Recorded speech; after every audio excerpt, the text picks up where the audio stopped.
Republicans are openly demanding revenge against Democrats for Donald Trump's guilty verdict while making preparations for the fact that Trump may well go to jail before the election. For more on this, it's time for a closer look.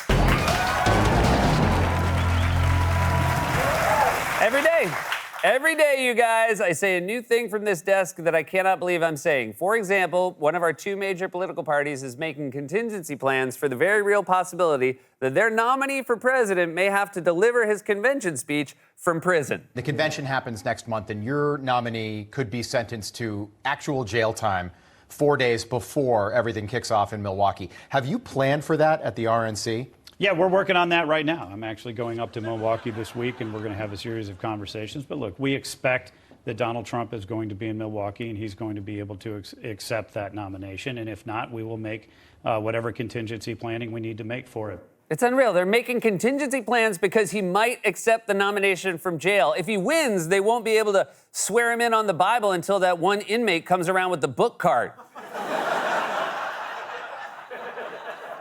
What are those contingency plans anyway? Are you testing out fake Zoom backgrounds to cover up the jail cell? Trump's going to be the first candidate in history to accept the nomination in front of a virtual palm tree. As you can see, I'm here in beautiful Jamaica, spending time with my favorite people, the Rastafari. I just pray he accidentally turns on one of those joke filters that turns you into a cat, like that lawyer who went viral. You remember this real thing that happened? Mr. Ponton, I believe you have a filter turned on in the video settings. You might want to take we're a trying look. to. Can you hear me, Judge? I can hear you. I think it's a filter. It is, and I don't know how to remove it. I've got my assistant here. She's trying to, but I'm prepared to go forward with it. I'm here live. I'm not a cat.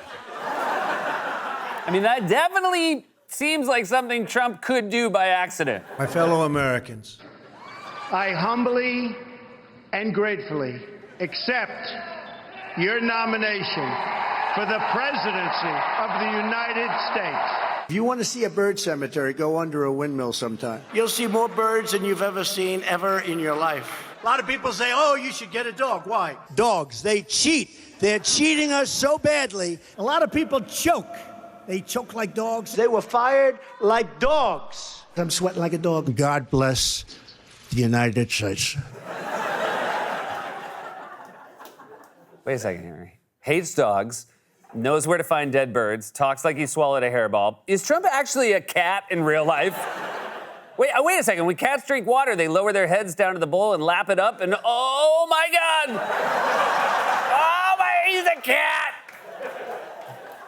So Republicans are preparing for the possibility that Trump may get jail time at his sentencing hearing on July 11th, just days before he's set to accept the nomination for president at the GOP convention. And Republicans, it will not shock you to learn, are losing their minds. How could this happen? This is America. This is democracy. This isn't the Soviet Union. This isn't some banana republic. How can this happen? This is something you would expect to see in a third world country. We have to stand up and say we are not a third world country. I feel like this is even worse than any kind of banana republic or the Soviet Union. This is tyranny. This is not what's supposed to happen in America. Would you think this is happening in a third world country? Yeah, you would. Reminiscent of banana republics or the Soviet Union. I mean, this is one step away from Alexei Navalny. You'd think that was the legal system of Venezuela or Iran or some third world country, not the United States of America. Communist show trial.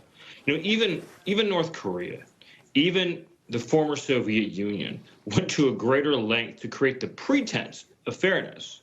That's right. The so-called America First Party is claiming that Trump would be treated better in North Korea, although maybe he would. He and Kim Jong-un always looked like they were having the time of their lives. Kim would shoot that knowing smile to the camera like he was the dad in a sitcom. He's like, even I can't believe this guy's president.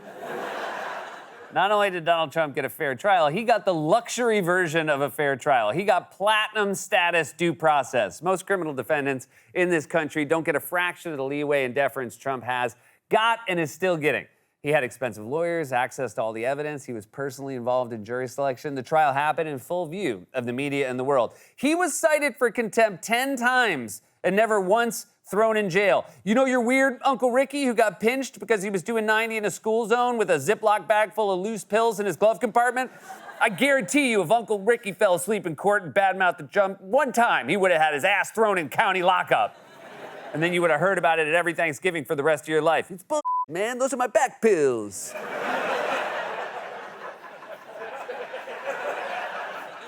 I'll tell you why I got screwed, because my lawyer was a freaking cat. And I know for certain that political prisoners on trial in authoritarian regimes don't get to stand outside the courtroom every single day in front of a bank of cameras and throngs of reporters bashing the proceedings and screaming about everything from the Democrats to the media to the temperature in the courtroom. So I'm going to go into this trial. I'm going to sit in a freezing cold icebox for 8 hours, 9 hours or so. I appreciate you being here. Thank you very much. And I'm going to go into the icebox now. Yeah. We all remember when Gandhi was thrown in jail for protesting British colonialism, and his first complaint was, "It's cold as in here." Also, it's truly grotesque to compare Trump to late Russian opposition leader Alexei Navalny. When Navalny was sentenced to yet another prison term last year, the trial was held in an unidentified room in the bowels of Penal Colony No. 6 in the Vladimir region. News media and even Navalny's parents were barred from attending, unlike Trump's family, who weren't barred from attending, though they did act like they were. Melania never showed her face in court once. I'm sure Trump tried to get her to come. Mel! Mel, I'd love to have you join me in court today for support. Mel, which trial is it? Do you remember when I paid hush money to the adult? Mel, when you turn on your hairdryer, I know you can't hear me. You're being very passive aggressive. And after a previous trial, Navalny's lawyers were detained. Navalny has been the target of a long-running Kremlin campaign of harassment, jailing, and even poisoning. And today, he received the verdict in prison, where he is already serving a 2.5-year term standing next to his lawyers. In a new tactic, those lawyers were detained by police after the verdict was handed down. Not only have Trump's lawyers not been detained, they're on TV all the time. Some of them can even be found live streaming their birthday parties. Happy birthday to you. Happy birthday to you. Happy birthday, dear me. Happy birthday to you. Here's a fun fact. Arizona authorities couldn't find Rudy until he did that live stream. They watched that, they're like, he's wherever they have the worst Wi-Fi in Florida. As soon as the happy birthday song was over, they tracked him down and served him, although Rudy probably thought it was a birthday present. Oh, wow, a manila envelope. I can take all my cake home in this. So Trump's trial was nothing. Because he's a dumb guy.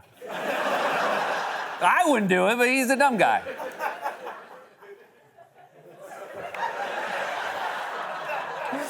We crossed some threshold where the audience is like, I don't even think Rudy would put.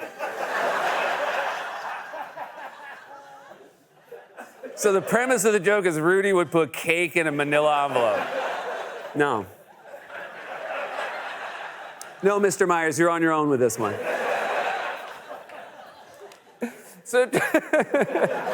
So Trump's trial was nothing like the sham trials actual political prisoners in authoritarian regimes are subjected to. In fact, Republicans are now the ones who are demanding politically motivated payback. Prominent GOP leaders in and out of government have demanded that elected Republicans use every available instrument of power against Democrats, including targeted investigations and prosecutions. Republican Senator Marco Rubio, he tweeted, "Fight fire with fire." The Daily Wire's Matt Walsh, who has millions of social media subscribers, said Trump should, quote, make and publish a list of 10 high-ranking Democrat criminals who he will have arrested when he takes office. President Biden should just be ready, because on January 20 of next year, when he's former President Joe Biden, what's good for the goose is good for the gander. Is every House committee controlled by Republicans using its subpoena power in every way it needs to right now? Is every Republican DA starting every investigation they need to right now? Right now,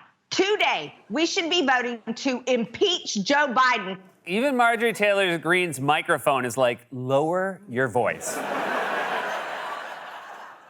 Now, Republicans know that kind of talk is toxic, so Fox host Sean Hannity tried to get Trump to disavow those calls for revenge during an interview last night on Fox, but the exchange did not go as planned. Those that want people to believe that you want retribution, that you will use the system of justice to go after your political enemies. So, number one, they're wrong. It has to stop because otherwise we're not going to have a country. Look, when this election is over, based on what they've done, I would have every right to go after them. Will you pledge to restore equal justice, equal application of our laws, end this practice of weaponization? Is that a promise you're going to make? You have to do it. But it's awful. Look, I know you want me to say something. No, I don't want you to say. I'm asking. But I don't want to look naive. I know you want me to say something nice is not something nice people actually say. What's he like on dates? Oh, you look great today. I know you want me to say something nice, but I'm not going to bite. Green is not your color, and your hairstyle makes your ears look weird. Also, I'm not paying for dinner. But don't worry, buddy. You don't look naive. You look insane. I mean, just your face. What's going on, man? I've never seen you more disheveled. How did you get to this interview? Were you sitting next to the open door on a Boeing plane? You look like you were crawling through a duct in the ceiling and it gave way and you fell into that chair. Oh, hello, Sean. Also, no one on earth tries harder than Sean Hannity to steer Trump to give a normal answer. And Trump just won't play ball. There is just no respect from Trump. Hannity will tee him up with a question like, you do think democracy is good, don't you? And Trump will say, shut up, Sean, I'm not your monkey. Our legal system has many flaws, but unfairness to Trump is not one of them. Even now, courts and judges keep intervening on his behalf to delay his other trials. He's been treated better than any criminal defendant in history. If he has to zoom into the RNC from jail, it's his own fault. Nixon famously said, I'm not a crook. Trump could tell the crowd at the RNC, I'm not a cat.